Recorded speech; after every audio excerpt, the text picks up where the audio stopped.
नमस्कार मित्रों, हमारे चैनल में आपका स्वागत है।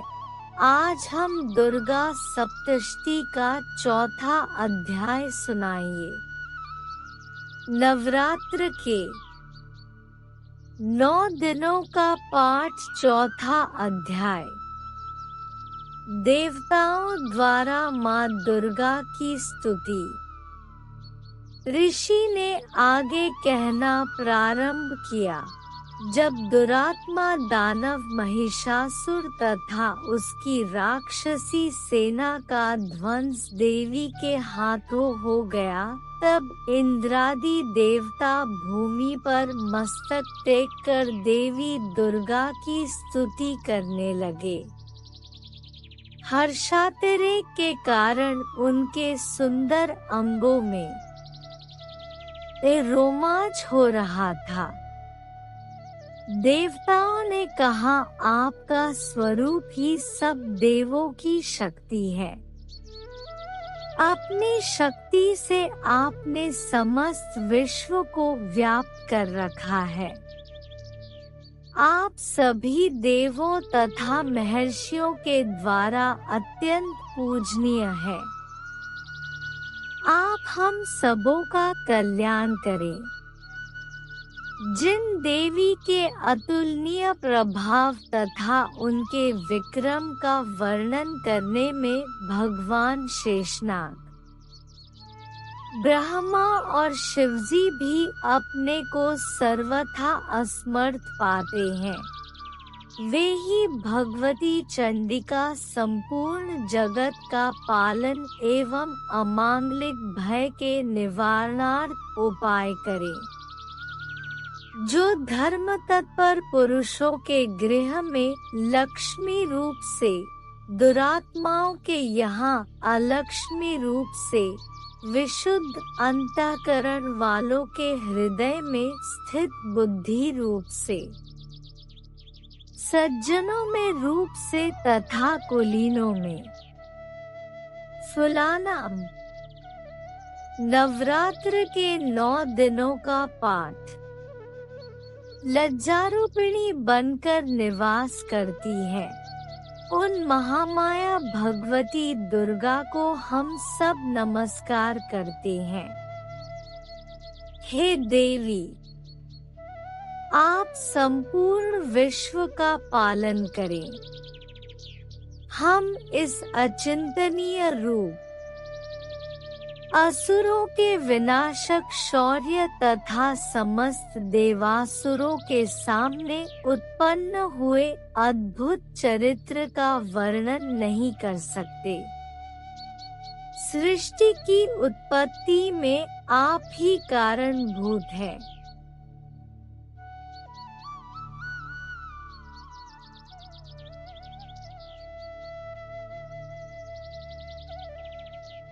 आप में तीनों गुण सत्व, रज और तम विद्यमान है, तथापि आपका संसर्ग दोषों से नहीं होता है।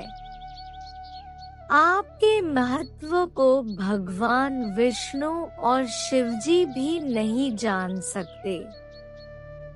इस चराचर जगत की उत्पत्ति आपके ही अंश से हुई है।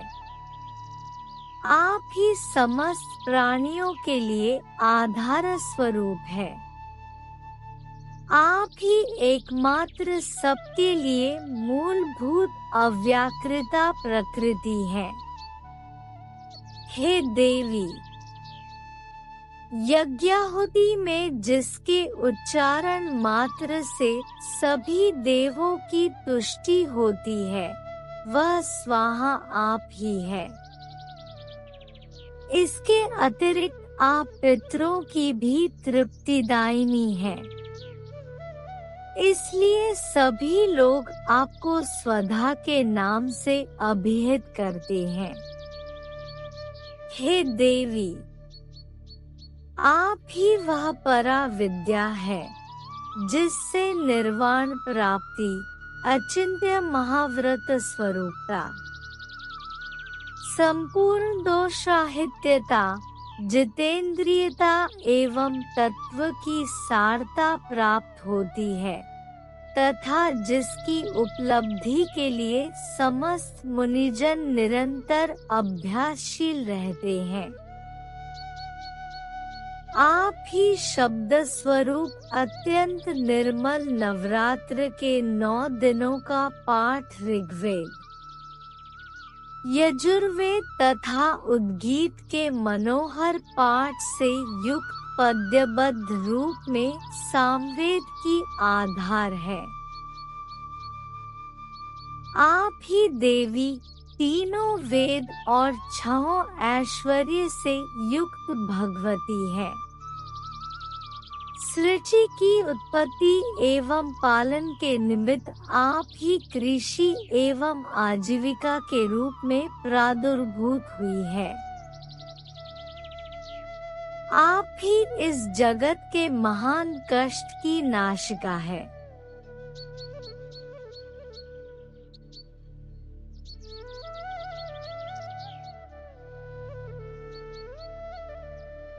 हे देवी, संपूर्ण शास्त्रों के तत्वज्ञान की प्राप्ति के लिए आप ही मेघा शक्ति हैं।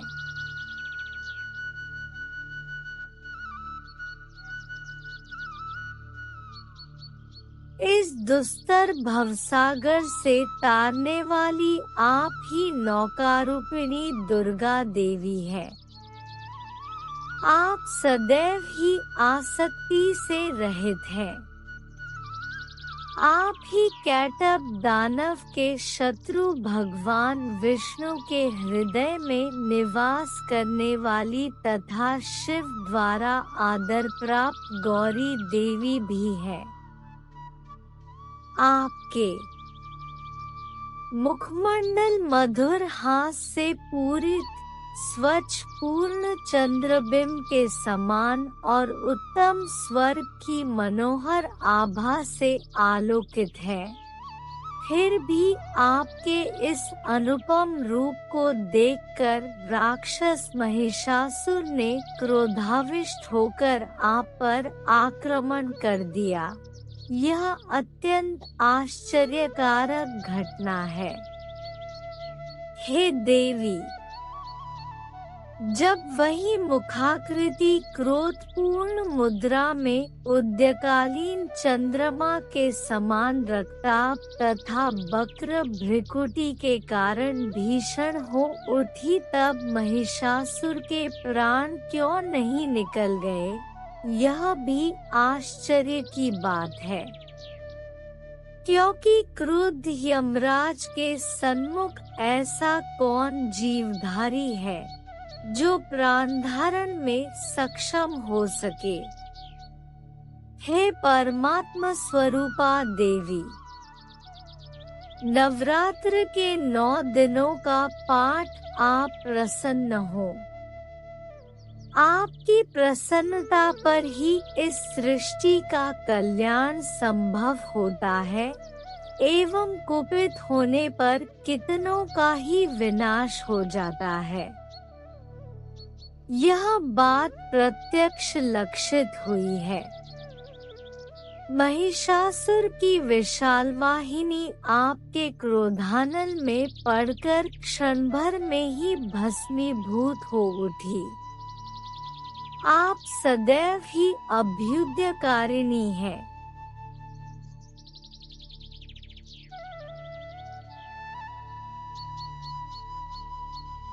जिन लोगों पर आपकी कृपा दृष्टि रहती है, वे ही देश तथा समाज में सम्मानित, धन धान्य से पूरित तथा ख्याति प्राप्ति के भाजन होते हैं।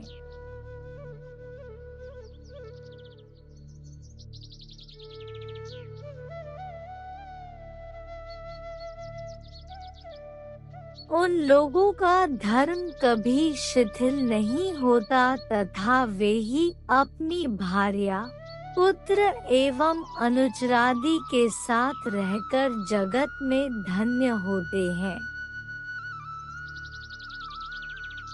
हे देवी, आपके कृपाकटाक्ष के द्वारा धर्मप्राण लोग श्रद्धान्वित होकर सदैव धर्म कार्य में तल्लीन रहते हैं।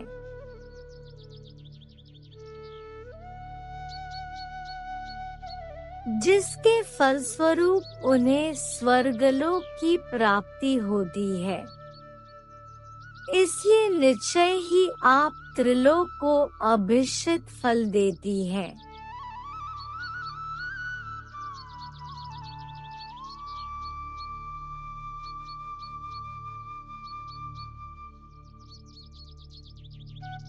हे माँ दुर्गे, आपके स्मरण मात्र से ही सब जीवों के भय का निवारण होता है। स्वस्थ व्यक्तियों द्वारा आपका ध्यान किए जाने पर आप उन्हें शुभप्रद बुद्धि देती हैं। दुख, दारिद्र्य और भयहारिणी देवी, आपका चित्त सदैव परोपकार में द्रवित रहता है। आपके समान इस जगत में ऐसा दूसरा कौन है?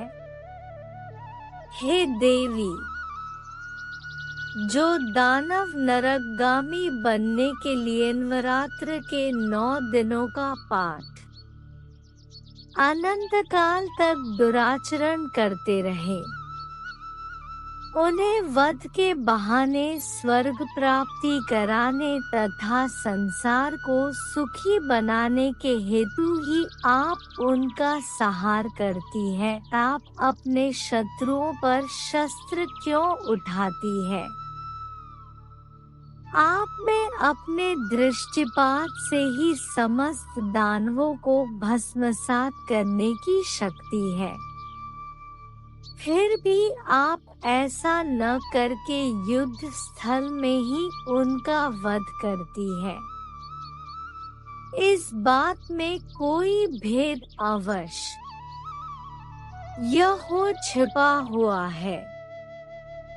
वह भेद अनुमानतः यही होगा कि वे सब दानव मेरे शस्त्र स्पर्श द्वारा पवित्र होकर स्वर्ग लाभ करें। इस प्रकार उन पापात्माओं के प्रति भी आपके उत्तम विचार रहते हैं। उन राक्षसों की आंखें खड्ग की भयंकर चमचमाहट और त्रिशूल की घनीभूत दीप्ति से चकाचौंध हो जाने पर भी प्रकाश रहित नहीं हुई, क्योंकि वे सब आपके आनंदप्रद मुखचंद्र को निहार रहे थे। हे देवी, आपका शील दुरात्माओं के अनीतिकर व्यवहार का निवारक है। आपका स्वरूप अचिंत्य तथा अतुलनीय है। आपकी शूरता देवजयी दानवों का संहारक है। इस प्रकार आपने सदा ही अपने शत्रुओं पर भी कृपा दृष्टि रखी है। हे वरदात्री देवी, आपके शौर्य की समानता कहीं भी नहीं हो सकती। शत्रुओं को त्रस्त करने वाला ऐसा मनोरम रूप अन्यत्र कहाँ दिखाई पड़ सकता है। हृदय में कोमलता एवं युद्धस्थल नवरात्र के 9 दिनों का पाठ में निष्ठुरता, ये दोनों बातें एक साथ होने का भाव आपके अतिरिक्त त्रैलोक्य में कहीं नहीं दिखाई पड़ता। हे जगदम्बे, शत्रुओं का वध करके आपने उन्हें अमरत्व प्रदान कराया है। उन लोगों द्वारा हम सबों को मिलने वाला त्रास भी दूर किया है। इसलिए हम सभी का आपको नमस्कार है। हे देवी, आप शूल के द्वारा हमारी रक्षा करें। हे अम्बिके, आप अपने खड्ग, घंटा ध्वनि और धनुष की टंकार से मेरी रक्षा करें। हे चंडिके, आप चारों दिशाओं में अपने त्रिशूल को घुमाकर मेरा परित्राण करें। त्रैलोक्य में आपके जो परम मनोहर एवं भीषण रूप दृष्टिगत हो रहे हैं, उनके द्वारा आप हमारी तथा भूतल की रक्षा करें। हे अम्बिके, आपके कर कमलों में शोभित होने वाले खड्ग, शूल, गदादि जो भी आयुध हो, उन सभी रक्षण करें। तब इसके बाद ऋषि ने कहा, इस तरह जगन्माता की समस्त देवगणों ने संवेद स्वर में स्तुति की था। नंदनवन, इंद्रपुरी का बगीचा के दिव्य पुष्पों एवं गंधचंदनादि के साथ उनकी पूजा की। तत्पश्चात देवों ने दिव्य धूपों के सुवास से उन्होंने सुवासित किया। देवी ने हाथ जोड़कर नमस्कार करते हुए उन देवों से कहा, नवरात्र के 9 दिनों का पाठ। देवी ने कहा, हे देवगण, तुम लोग मुझसे अपना इच्छित पदार्थ मांग लो। देवों ने कहा, हम लोगों की संपूर्ण आकांक्षाएं आपकी कृपा से पूर्ण हो चुकी है। अब कुछ भी पाने की चाह नहीं रह गई है। हे महेश्वरी, आपने हमारे शत्रु महिषासुर का वध किया, फिर भी आप यदि अनुग्रहवश हम लोगों को कुछ देना ही चाहती है, तो हमारी इच्छा है कि हम जब भी आपका स्मरण करें, आप दर्शन देकर हम सबों का कष्ट दूर करें। हे प्रसन्नवदना अम्बिके, जो भी इन स्तोत्रों के द्वारा आपका गुणगान करे, उसे आप धन धान्य एवं स्त्री पुत्रादि से युक्त करे तथा हम लोगों पर सदा ही प्रसन्नता की दृष्टि रखें। इसके अनंतर ऋषि ने कहा, हे राजन, देवताओं ने अपने तथा विश्व के कल्याण के निमित्त जब भद्रकाली देवी को स्तवन के द्वारा प्रसन्न किया, तब देवी तथास्तु कहकर वहीं अंतर्निहित हो गई। हे राजन, प्राचीन काल से त्रैलोक्य हितैषिणी देवी देवों के शरीरांश से जिस तरह प्रादुर्भूत हुई थी, वह सब वृत्तांत मैंने तुम्हें बतला दिया। तदंतर देवों की हितकारिणी देवी ने जिस तरह गौरी देवी के अंगों से प्रकट होकर शुंभ एवं निशुंभ दैत्यों का संहार किया, उसका वर्णन अब मैं तुमसे करता हूँ।